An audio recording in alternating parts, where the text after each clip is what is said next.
This is a terrarium plant, so it requires high humidity and it does need a quite warm environment. Not all of them like it warm, but this one does. And I have another 2 in my terrarium, and my terrarium is a complete mess, so that's gonna be another thing that we can do together.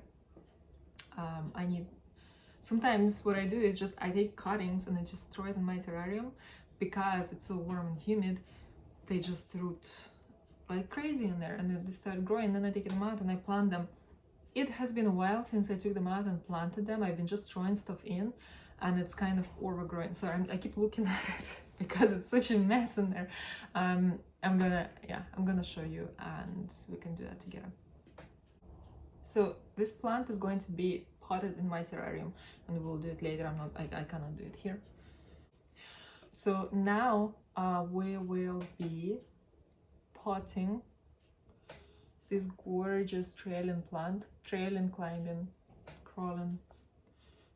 This leaf, it arrived a while ago, so a couple of leaves are damaged, but there are some really nice ones, and you can see the pattern on it. It's just beautiful. So this plant is called, I need to read this, I'm so bad with remembering names. It's actually, considering that this is my passion, it is embarrassing, but it like in and out. So this is Dioscorea Discolor. Dioscorea Discolor. I'm going to put it in the video description as well. This plant I'm going to pot in the soil that I swear by. It's after years of having multiple plants, this is the most universal one. I mixed it myself. I like to have certain proportions. So yeah, it's actually, the recipe is available on my blog. I can put a link in the video as well, but we can do it here together as well.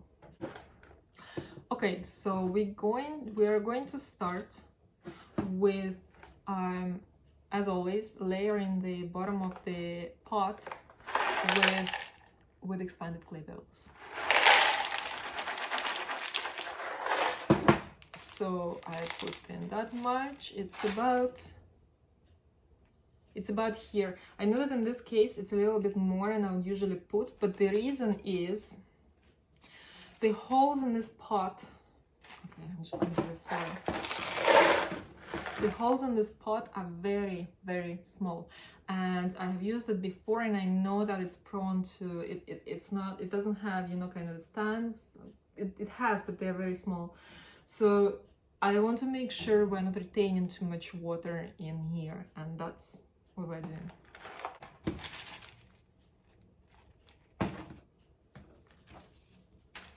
So here is the level of how it's going to be.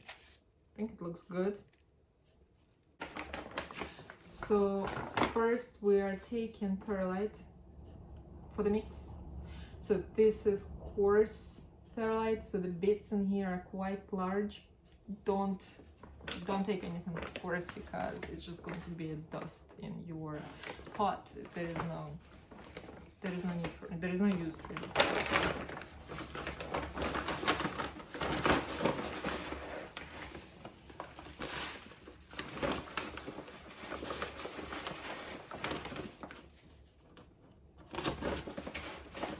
And usually I would rinse it. I couldn't be bothered, to be honest.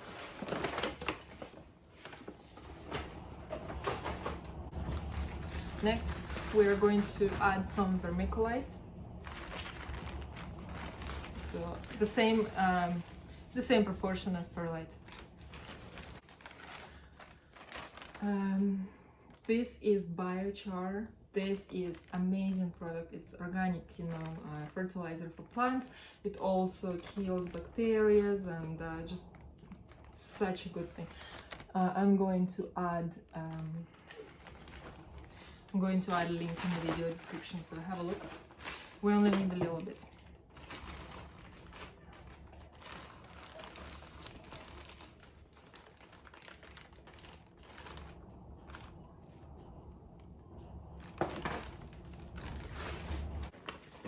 Next, we're gonna put some pine bark, like not a lot. because they're quite large, but they will also help with keeping the root system hydrated and aerated as well. And the next thing is I need to go and get cocoa. I don't know where it is. Oh, actually that's not the next. I'm also gonna put some sphagnum moss. This is going to retain moisture and it's going to create some acidity in the soil, so plants love it. Right, so I get compressed cocoa, so I just took a piece and added some water, and I'm gonna let it saturate.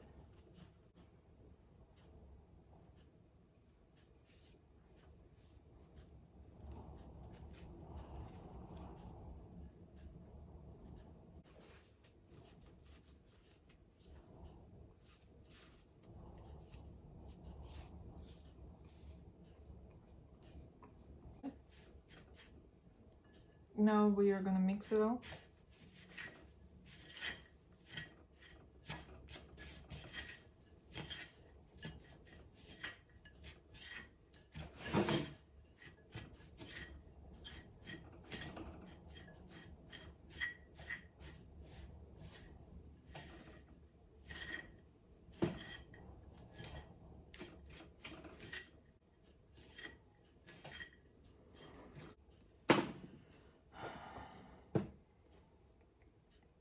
Okay, so now that we have mixed it, we're gonna cut some moss as well.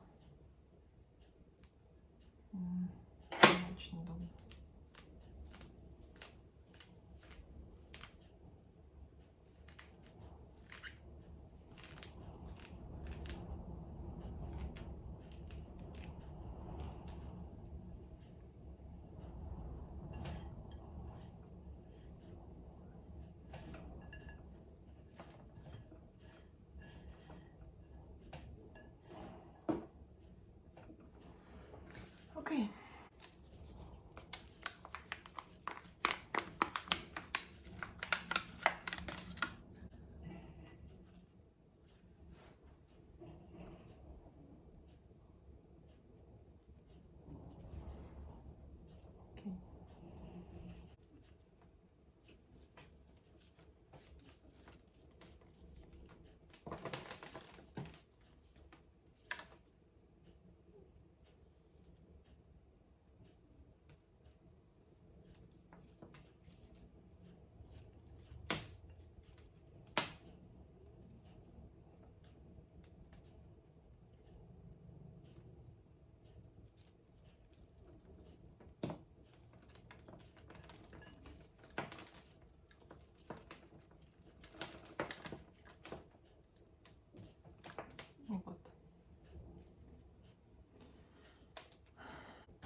Now we're going to put, where you have the pebbles in there, we're going to put some, just a thin layer, not thin, let's see.